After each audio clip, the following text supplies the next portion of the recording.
9 graus marca a temperatura. Estamos em contato com o administrador do Hospital São Sebastião Mártir de Venâncio Aires, o Fernando Siqueira, que vai falar sobre a habilitação dos leitos da nova UTI pediátrica, que teve inauguração na quarta-feira lá no município. Contou com a presença do governador do estado, Eduardo Leite, também da secretária estadual de saúde, Arita Bergman, e um momento importante aí para o município de Venâncio Aires. A gente vai saber quais serão os próximos passos a partir de agora, falar sobre a habilitação dos leitos da nova UTI e também como é que se dará a contratação de profissionais, se caso necessário. Tudo bem, Fernando Siqueira? Boa tarde, bem-vindo à Rádio Independente.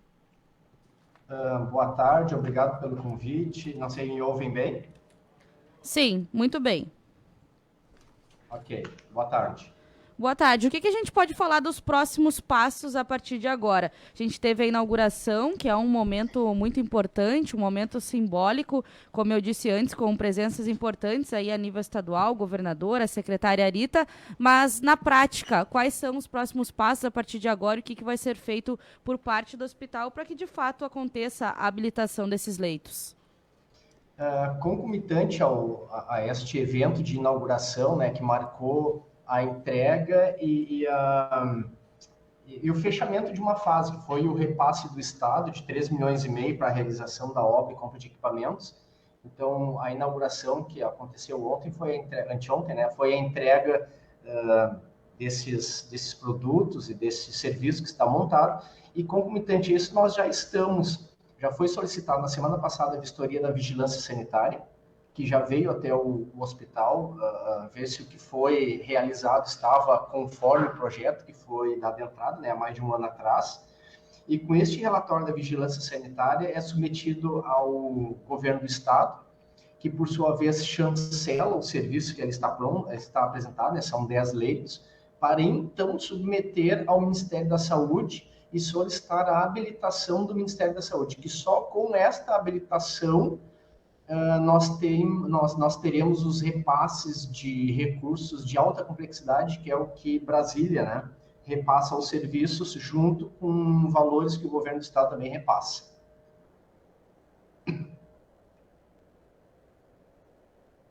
Fernando, em relação aos atendimentos, né, o que muda e quais são os números aí? Não sei se tu terias, né, como nos repassar como é que é feito esse atendimento aí em Venâncio Aires, ou até então qual é que era o procedimento até então, né, e a partir de agora o que vai mudar? O que nós tínhamos na prática aqui, eu acho que é o que a maioria dos estados também, a maioria dos hospitais também passam, todas as vezes em que precisávamos de alguma demanda de paciente que estava internado em nosso hospital, necessitando de um leito de UTI pediátrica, nós entrávamos numa fila que é gerida pelo estado, né, em um sistema chamado Gerint. E este sistema, os hospitais com leitos de internação pediátrica, eles disponibilizavam leitos que estavam vagos para que então nós pudéssemos começar a organizar a transferência. Isto demanda muito da nossa estrutura, além do que também demanda de tempo que nem sempre o paciente que está internado possui, né? Teve, inclusive, uma reportagem que resgatou um fato de pais que estavam com crianças internadas aqui no hospital, necessitando de UTI pediátrica. Enquanto estávamos no embate de conseguir o leito, a criança sofreu 2 paradas dentro do nosso hospital. Quando se conseguiu transferir, dentro da ambulância, ela teve outra parada e ao chegar ao destino já estava sem vida. Então, objetivamente, é esta grande mudança, né? Nós vamos conseguir atender aqui dentro da nossa região pacientes que hoje estavam aguardando, não tendo a assistência devida, com toda a estrutura que deveríamos ter, né, e muitas vezes se deslocando em uma situação em que eles não tinham condição para isso. Então, eu acho que isso atende bastante. Claro que tem outros ganhos indiretos também, né, para Venâncio Aires, que não é um centro formador de profissionais, como é Lajeado, como é Santa Cruz, né, sempre tendo serviços com essa complexidade, acaba atraindo mais profissionais também, né, e a gente consegue, com uma facilidade maior, ingressar no circuito desses profissionais e termos mais disponibilidade de recursos humanos em nosso hospital. São 10 leitos disponíveis, Fernando, correto? Correto, são 10 leitos disponíveis ao SUS. Todo o SUS. E vai ser contratado mais profissionais para atuar, né, nesses novos espaços? Vai ser remanejado profissionais do próprio hospital mesmo? Com certeza, contratações haverão. Nós temos uma política interna de, num primeiro momento, privilegiar e dar prioridade aos nossos profissionais que já estão no hospital. Então, certamente, nós abriremos as vagas, são mais de 30 técnicos de enfermagem, mais de 10 enfermeiros, além de profissionais de higienização, administrativo, nutrição, né, falando naqueles que são contratações diretas do hospital através de CLT, né, de carteira de trabalho. Então, essas vagas elas serão inicialmente disponibilizadas para os nossos profissionais do hospital. Mas mesmo esses abrirão vagas, né, porque ao se deslocarem dos seus setores, nós vamos precisar contratar para esses setores. Então, é um número de contratações em torno de 60 novas vagas diretamente que essa UTI vai proporcionar, além daqueles profissionais que a gente não consegue ter um quantitativo. Por exemplo, médico plantonista. Nós não sabemos se vamos contratar uma empresa terceira, se nós vamos buscar profissionais direto no mercado, se esse profissional vai fazer plantão de 6 horas, 12 horas ou 24 horas, então o número não existe. Mas nós teremos plantonista 24 horas, rotineiro todos os dias, além de toda uma outra grade de especialistas de sobreaviso para atender as crianças e os pacientes que estiverem nesse serviço. Estamos conversando com o administrador do Hospital São Sebastião Mártir de Venâncio Aires, Fernando Siqueira. Em relação aos valores, né, do investimento, são quase 3,5 milhões viabilizados pelo programa Avançar na Saúde, em torno de 1,6 milhão para obras, mais 1,8 milhão na aquisição de equipamentos, né, como berços, camas, enfim, outros equipamentos necessários aí para o atendimento. Esse é um valor do investimento nessa UTI pediátrica. Mas a partir de então, né, como é que vai funcionar a questão dos valores, né? Porque acaba acarretando uma demanda de medicamentos, né, de tudo que vai sendo dos profissionais uma vez contratados também, mas, né, como é que funciona aí a questão de valores para a sequência no atendimento? Que também acredito eu que tenham medicações diferenciadas, específicas, né, para esse tipo de atendimento.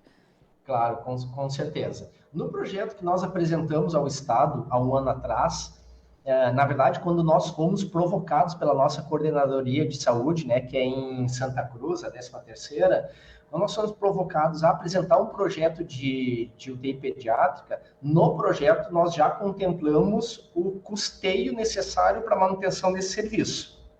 Tu disseste muito bem, 3,5 milhões foram de investimentos. Então, esse dinheiro já foi comprovado, a utilização dele já foi entregue. A partir de agora, eu preciso o custeio recorrente, né, a manutenção mensal desses valores para que o serviço fique funcionando. Existem alguns impasses que nós vamos precisar aí, né, nos debruçar sobre algumas reuniões junto ao governo do Estado. Por quê? Os valores hoje aplicados como padrão, é o valor que o Ministério da Saúde repassa e o valor que o Estado repassa não é um valor suficiente para cobrir o custeio desse serviço de UTI. Então, esse é o primeiro impasse. O valor hoje padrão, né, que é repassado, é em torno de 50% do que é necessário para custeio de UTI. Bom, vocês poderiam fazer, tá, mas que custeio de UTI é esse, né? É muito fácil eu colocar um custeio lá em cima. Não é. A metodologia usada para o custeio foi na portaria que rege a quantidade de funcionários em cada serviço, que é a RDC 07, lá tem determinado quais são os recursos humanos necessários para uma UTI pediátrica. Quantos técnicos de enfermagem por leito, qual é a carga horária de fisioterapeuta, quantos enfermeiros por leito, quais são os profissionais médicos que eu preciso ter de sobreaviso, cirurgião pediatra, anestesista. Então, lá está regrado o quantitativo de profissionais. Utilizando este quantitativo, nós fomos nos valores praticados no mercado regional. Então, nós temos negociado com o Sindicato dos Funcionários um piso, o mínimo que é pago para esses funcionários. Estes valores, eles foram acrescidos ao quantitativo de funcionários necessários. Chegamos a um valor próximo de 460, 470 mil por mês, não considerando medicamentos, insumos. Isso é só esses 470 mil, para entenderem bem, para os ouvintes entenderem quando a gente fala de custeio, são valores, se eu não tiver nenhum paciente internado, se eu abrir a UTI hoje, ficar um mês com ela aberta, com leitos disponíveis e não internar nenhum paciente, eu tenho custo de 470 mil, porque o salário dos funcionários não é atrelado ao número de pacientes. O valor do plantonista não é atrelado ao número do paciente. Esses valores estão lá, à disposição. Então, a nossa reivindicação desde o início do projeto é que esse custeio ele exista independentemente da ocupação da UTI. Nós temos a responsabilidade de deixar à disponibilidade do governo do estado 10 leitos de UTI pediátrica. Eles estarão lá, 24 horas do dia, disponíveis. Né? Para isso tem um custo. E a gente precisa desse repasse. Então, o primeiro desafio é que esses valores repassados eles significam em torno de 50%. E o segundo desafio é que eles são repassados num cálculo de ocupação, que é a nossa outra exigência que não seja. Porque nós sabemos hoje, graças a Deus, né, a medicina evoluiu e avançou bastante, que são poucas as crianças hoje, são poucos os casos de crianças que necessitam de internação em UTI. Então, as nossas UTIs pediátricas, elas têm uma oscilação em que, vamos lá, de 12 meses do ano, nós temos 8 meses com metade da ocupação e os outros 4 meses com ocupação plena. Os meses de inverno são meses de ocupação plena. Agora, os outros meses são de ocupação baixa. Eu não consigo, nestes meses de ocupação baixa, propor o pagamento da metade do salário de quem está trabalhando lá. Então, a nossa reivindicação é que o pagamento ele seja independentemente da ocupação, para que a gente tenha sempre a disponibilidade desse serviço para o Estado. São custos bastante altos, né? 470 mil e realmente é um cálculo difícil, né, Fernando? Um quebra-cabeça que você tem que fazer, porque como você disse, não pode num mês que não tem ocupação máxima pagar apenas metade do salário desses profissionais. Isso, de certa forma, deixa alguma insegurança para vocês? Ou acreditam que o repasse vai acontecer, que na prática vai ser possível manter a UTI de portas abertas? Porque quando você traz esses números e esses dados, a gente percebe que inaugurar a UTI não é o maior desafio. O maior desafio talvez seja manter ela. Gabriela e Rita e ouvintes, é aquela visão que a gente sempre tem, né, do copo meio cheio do copo meio vazio. A questão da dificuldade é o copo meio vazio. Eu prefiro entender que isso é uma oportunidade de nós, talvez, inclusive, repensarmos como que está sendo a manutenção dos serviços nos nossos hospitais. Então, pela primeira vez, nós estamos tendo, e nisso existe um alinhamento muito grande da diretoria estatutária do hospital, da diretoria executiva, da qual eu faço parte, da gestão municipal, de que nós não temos condições de abrir esse serviço se não vier custeio. Então, se há, talvez essa sensibilidade por parte do governo do Estado e até do Ministério da Saúde, né, possa servir para um outro olhar para os nossos serviços. Porque hoje, o que nós temos de prática? Né? Eu hoje tenho um hospital deficitário, o que é a realidade na maioria do Estado, e muitas vezes, quando a gente cogita em fechar algum serviço por ser deficitário, nós temos uma opinião pública esmagadora sobre a gente, dizendo que não podemos fazer, temos ameaças de intervenções, então a gente fica muito refém da situação de fechar serviço e não poder. Neste caso, é não abrir. Então a gente não pode começar da forma errada. Então nós estamos muito bem convictos hoje de que a gente precisa chegar num alinhamento de que existe um custo, o custo é estabelecido quando é por portaria, quando tem uma RDC, é pela própria gestão pública que determina, né? Então, se ela me determina que eu tenho que ter esse quantitativo, ela não pode vir me oferecendo um valor a menor para atender às exigências dela. Então, eu acho que nós temos nos próximos dias um desafio bastante grande, sem sombra de dúvidas, vai exigir da gente uma criatividade, mas também eu acho que é uma oportunidade de a gente rever e repensar um modelo existente e que muitas vezes é o causador de muitas crises financeiras que a gente vê pelos hospitais afora, né? É verdade. E eu vou só fazer uma pausa nas perguntas aqui para te passar um recado que recebemos aqui no na nossa live no Facebook, Fernando. O Silas Martins da Silva diz o seguinte: como faz para trazer esse profissional para Viamão? Muito bom. Estão querendo te contratar em Viamão já, viu? É um retorno às origens. Sabe que o primeiro hospital que eu comecei a trabalhar foi em Viamão. Trabalhei 7 anos no Hospital de Viamão. Então, seria um prazer voltar para a minha terra, mas neste momento eu acho que a gente está fazendo um serviço em que a sociedade está fazendo reconhecimento e eu, como administrador, como profissional, estou tendo a oportunidade de ajudar, né, por menor que seja a minha participação, mas de contribuir com um serviço que já estava bem organizado e de realizar efetivamente entregas para a sociedade. Mas agradeço muito o carinho do Silas. Fernando, questão de prazos para alinhar tudo isso, né? Você falava de vocês agora serem criativos, de acertar tudo, tem a questão do quadro de profissionais. O que vocês pretendem? Tem alguma meta até tal mês? A gente quer estar com tudo pronto, tudo alinhado para de fato funcionar na prática? Ou não existe esse prazo? Vocês vão indo tratando das demandas conforme for possível?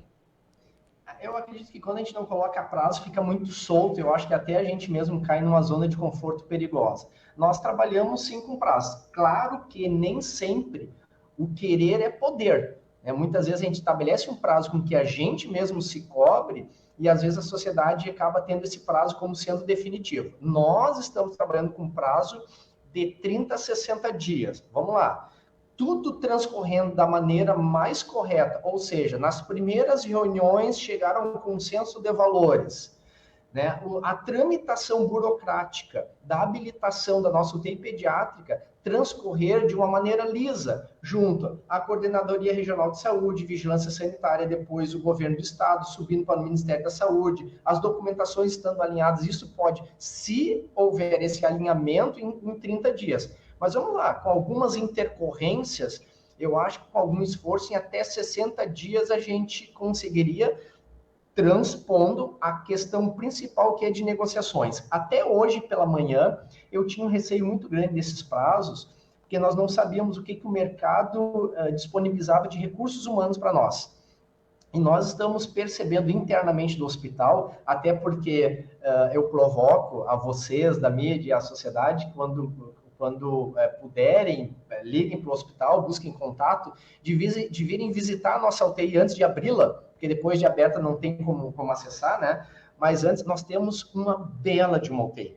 Muito, muito linda. Modéstia à parte, porque eu participei, né, do serviço, mas nós tivemos uma equipe aqui no hospital que se dedicou. Nós temos tecnologia de ponta, são os melhores equipamentos na nossa UTI.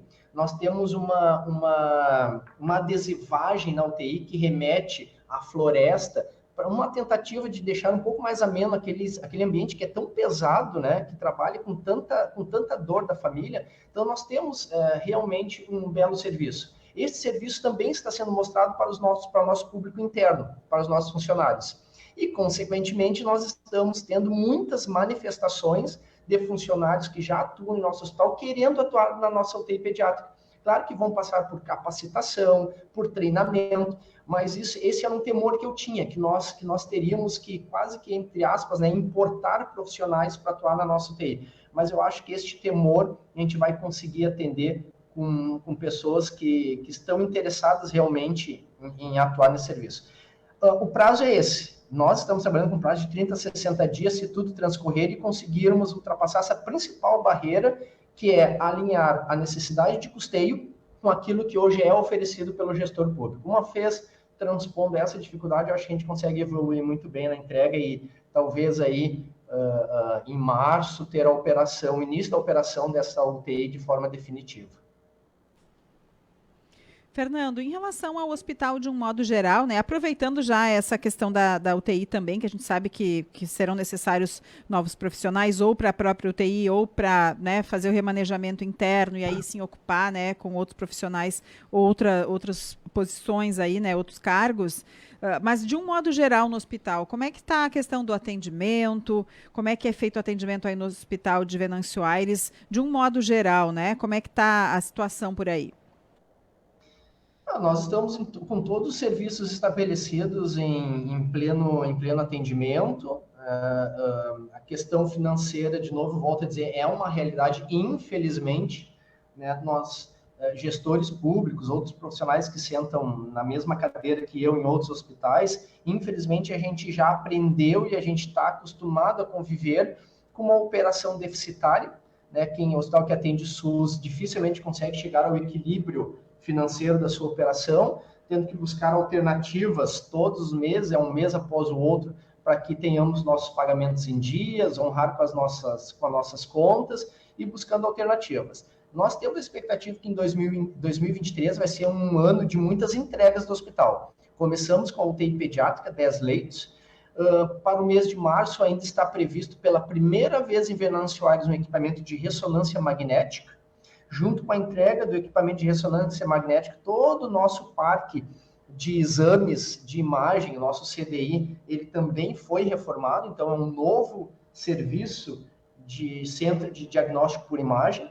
Ainda para o mês de março, ali no primeiro trimestre, a entrega de uma nova hemodiálise, com o dobro da capacidade de operação e toda reformada também. Nós estamos em execução no novo centro administrativo. Para quem conhece hoje o Hospital São Sebastião Mártir, a sala de onde eu falo, ela tem a minha janela, ela abre para a catedral principal do hospital. Então, eu costumo dizer que a minha sala tem 1 metro quadrado mais privilegiado da cidade, e em contraposição, eu não gero R$1 de receita para o hospital. Então, nós precisamos corrigir isso e transformar esse serviço, esta área aqui, em um serviço produtivo. Então, existe um novo centro administrativo da onde nós vamos nos transferir daqui, e aqui também será a entrega de algum serviço para a sociedade muito bem localizado. Então, a expectativa do nosso hospital é de que a gente consiga, de um lado, equalizar esta operação deficitária que o Sistema Único nos impõe, com criatividade, com negociação, com busca de recursos de Brasília, do Estado, através de emendas, e de um outro lado que a gente continue evoluindo, né, com entregas significativas para a sociedade. Então, a expectativa para 2023, ela é desafiadora, mas ao mesmo tempo a gente acredita que ela vai ser bastante satisfatória ao final do ano.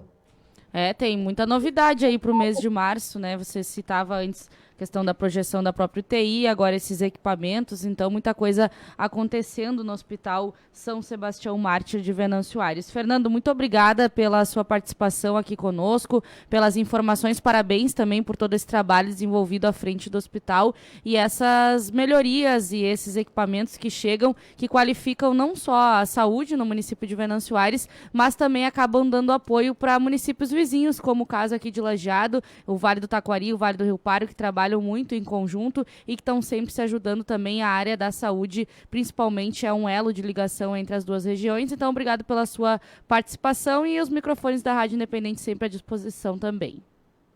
Eu que agradeço o convite mais uma vez, peço desculpa se eu me estendi muito na fala, mas geralmente nós estamos acostumados a dar entrevista para responder momentos de crise, e nesse momento a gente tende a falar bastante rápido e querer terminar com a entrevista. Neste momento, que é de falar de algo proveitoso, né, algo de comemoração. Então, se eu me estendi, eu peço desculpas e, mais uma vez, agradeço o espaço. Estamos sempre à disposição no que pudermos atender. Não precisa pedir desculpas, tá, Fernando? Deu tudo certo, estamos dentro do tempo. E que bom que a gente pode falar de coisas boas também, né? No período ali da pandemia, falamos de tanta coisa ruim, de não ter leitos, de faltar respiradores, enfim, em vários municípios. E hoje a gente fala de novidades, de novos serviços, de novos equipamentos. Então, é sempre bom falar de coisa boa. Muito obrigada. A gente gosta de boas notícias também, né? E a gente sempre comenta, né? Ninguém quer ir para o hospital, ninguém quer precisar de um hospital, mas dá uma segurança, uma sensação de segurança, saber que tem alguém lá para atender caso seja necessário. Então, muito obrigada e parabéns pelo trabalho de vocês. Obrigado mais uma vez, boa tarde. Uma boa tarde, administrador do Hospital São Sebastião Mártir de Venâncio Aires, Fernando Siqueira.